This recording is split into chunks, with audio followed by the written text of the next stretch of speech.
It is about more than 3 decades cable TV industry started. करीब 30 साल से भी ज्यादा टाइम से चालू हुआ cable TV system. A new technology is being introduced by none other than local young entrepreneur। जब नहीं था इतना सारे TV channels, broadcasters, multi system operators या आज का non linear platform, young youth designated as local cable operators, जो कि young in age and by heart था, एनर्जेटिक था एंड अपना लाइवलीहुड के लिए जी जान लगा के ये काम किया। रिजल्ट, देश का घर घर में विश्व को ला डाला। आम आदमी as consumer cable TV service को अपना लिया। And this effort make India as the second largest cable TV market in the world। इस दिशा में काम करते करते 2020 तक केबल टीवी कंज्यूमर काउंट आ पहुंचा 100.9 मिलियन, मतलब 10 करोड़। एंड मोस्ट इम्पोर्टेंटली, इस 10 करोड़ कस्टमर बेस का 99% कस्टमर बेस को सर्विस पहुंचाता था LCOs, cable operators of India. After that this NTOs new tariff order came in regularly in a regular interval like NTO 1, NTO 2, NTO 3. Now, the purpose of this new tariff order was to bring consumer choice। मतलब consumer अपना choice का अनुसार TV programme देखेगा and accordingly will pay for that. Transparency, system में transparency आएगा। Channels and package rate broadcaster and MSO से announce किया जाएगा, प्लस आला काटा रेट भी डिक्लेयर किया जाएगा। प्राइस कैपिंग, NTO सिनेरियो में ओके एंड चैनल प्राइस का अपर लिमिट कैपिंग रहेगा, जिसमें एक फेयर कंपटीशन रहेगा। कंज्यूमर इंटरेस्ट प्रोग्राम, क्योंकि NTO सिनेरियो में एक कस्टमर उतना ही पैसे खर्च करेगा जो सर्विस कंज्यूमर ऑप्ट करेगा। जबरदस्ती ज्यादा पैसा वसूल नहीं किया जाएगा। Accountability of customer base, it is an important part because there will be absolute transparency in number of customers of cable TV system as each and every TV set will require to have a set-top box to view channels। But in reality क्या हुआ? India has become 100% digital cable TV system by 2018। Consumer का price में कोई benefit नहीं मिला, क्योंकि packaging इस हिसाब से बनाया गया कि कस्टमर अगर अपना हिसाब से चैनल चूज करे तब उनका चार्जेस बहुत ज्यादा पड़ेगा दान दी MSO bokeh price.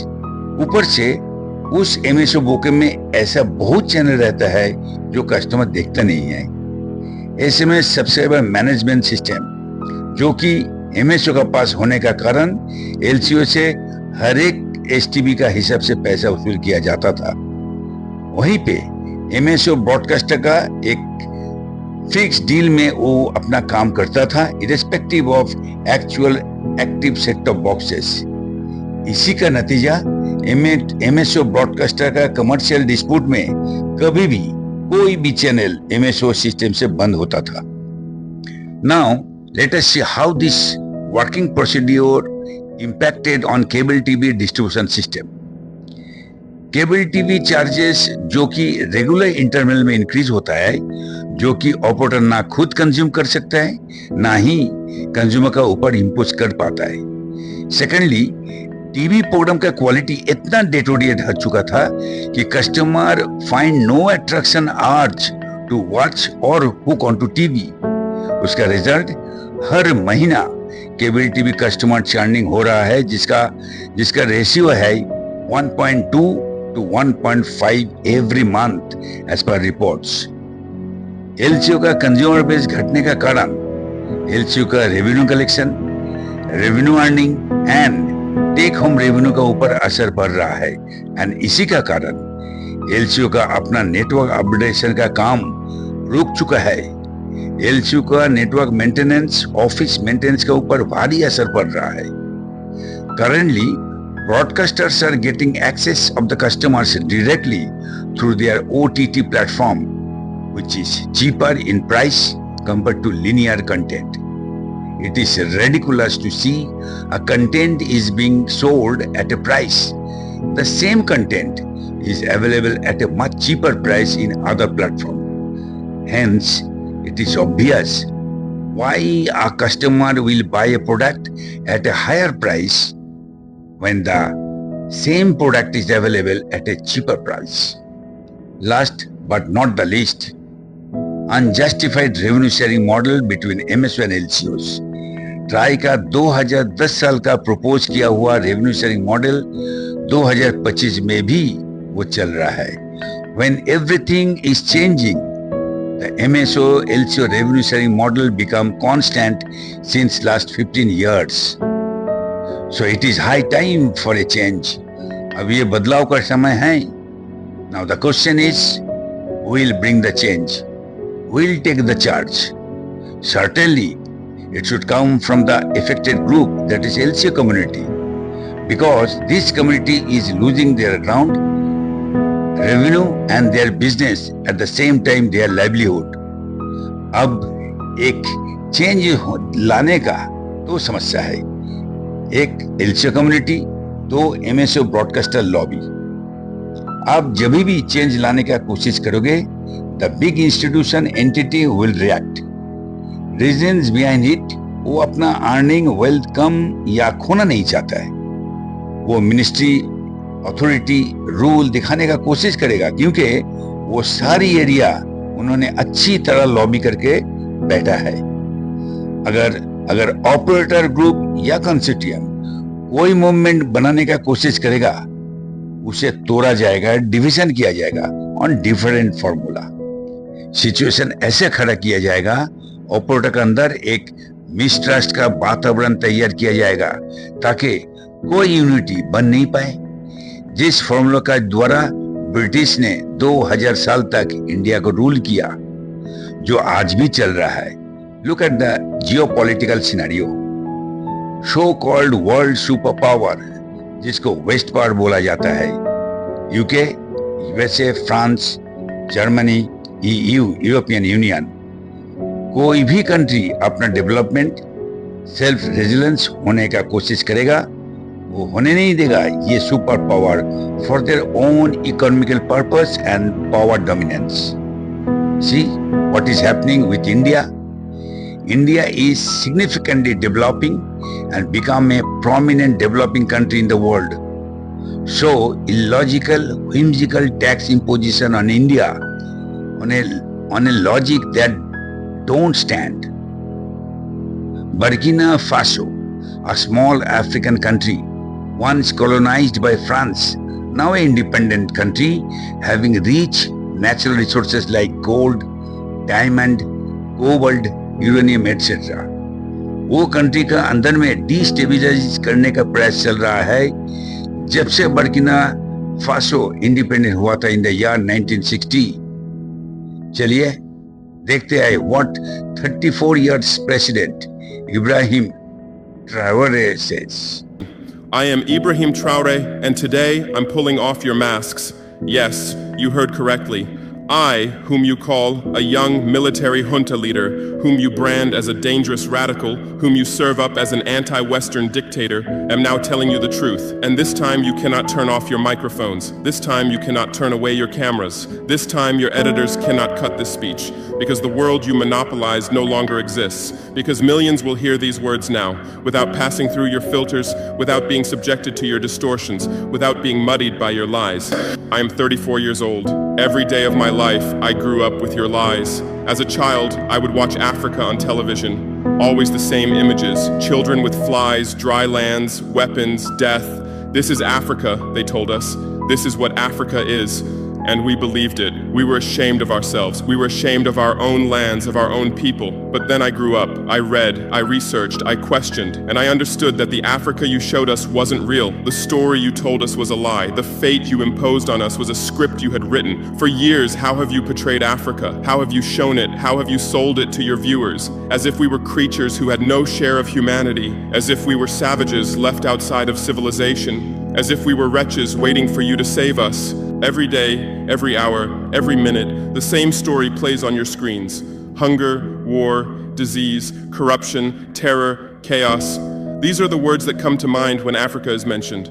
In your Africa dictionary, there are no other words. No hope, no success, no development, no resistance, no honor, no pride, no victory. So I ask you, New York Times, Washington Post, Guardian, Le Monde, have you ever made Africa's successes your headlines? How many times have you written about Rwanda's technology miracle? How many times have you shown Ethiopia's reforestation project? How many times have you praised Botswana's democratic success? How many times have you described Kenya's entrepreneurial ecosystem? No, because these don't fit your scenario. Your Africa cannot be successful. It cannot, because then how will you legitimize your exploitation? If it's not in need of help, how will you intervene? If it's not backward, how will you look down on it? Have you ever asked yourselves, has any editor sitting at their desk, any news director in a meeting, any columnist at their keyboard ever thought, why are the people of the world's richest lands poor? Here are the numbers for you, real numbers. Africa owns 70% of the world's cobalt reserves. Your cell phone, your computer, your electric car won't work without cobalt. This cobalt comes from Congo, but Congolese can't afford cell phones. Africa owns 90% of the world's platinum reserves.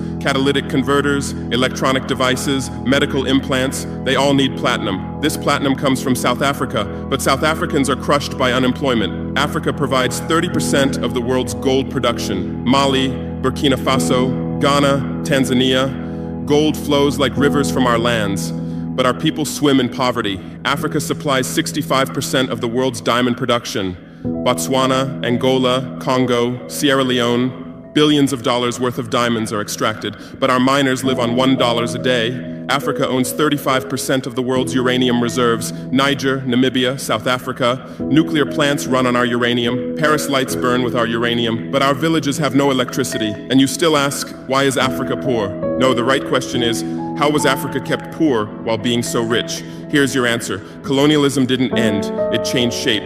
You used to come and occupy our lands. Now you come and establish companies. You used to take by force. Now you make agreements. You used to rule with the whip. Now you rule with credit. This is happening in every sphere of life.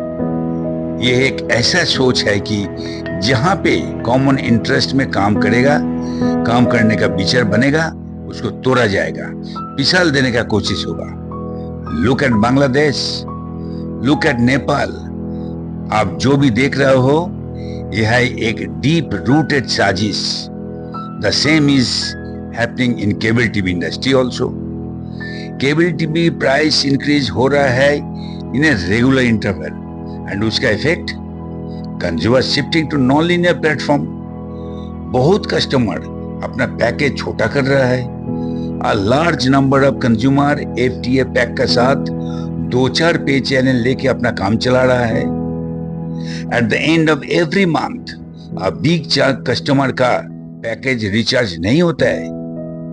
LCO increase rate customer के ऊपर लागू कर नहीं पा रहा है. ये सब होते हुए भी LCO अपना मुद्दा उठा नहीं पा रहा है, क्योंकि पर्सनल छोटा छोटा इंटरेस्ट लेके LCO बटा हुआ है. लॉन्ग टर्म बिजनेस विजन नहीं होने का कारण यहाँ पे कन्फ्लिक्ट ऑफ इंटरेस्ट होता है. In Arnab's world it is deep state conspiracy.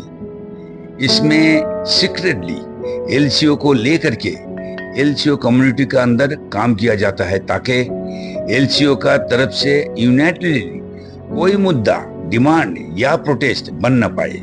मतलब LCO से LCO का अगेंस्ट में काम करने का है. कारण अब देखो, MIB रजिस्ट्रेशन, LCO का MIB रजिस्ट्रेशन तय किया गया for legal entity and right to business for LCO, but LCO का ऊपर उसका कोई इंपैक्ट नहीं. जिसका बिना LCO business is illegal, then what stops LCO to register themselves? कोई तो भड़का रहा है. MSO LCO revenue sharing model जो लेके इतना सारी बात होता था, वही इशू लेके ट्राई ने 2024 साल में पार्लियामेंट्री स्टैंडिंग कमेटी में अपना रिकमेंडेशन डाल दिया है. Page number 16 clause K of sub clause 5. Try ने कहा MSO LCO revenue sharing model review होना चाहिए, as it is a unviable proposition now. In spite of that, there is no movement from LCO community. Cable TV pricing increment, उसका impact, S TV churning लेके MSO या broadcast के साथ कोई round table meeting discussion नहीं। क्यों? Future is broadband ये बोला जाता है क्योंकि according to objective of national digital communication policy 2018 it is broadband for all because a 10% increase in internet subscribers in India result a 3.2% increase in the growth rate of state per capita. The broadband business plan, program on future progress, strategy to compete with competitors, ये सब लेके ISP visit and meeting क्यों नहीं हो रहा है? So, it seems it is time for LCOs to understand the need of the hour. LCO to understand their strength. It is LCO to rewrite their own future. It is time for LCOs to rethink and rebuild their destiny.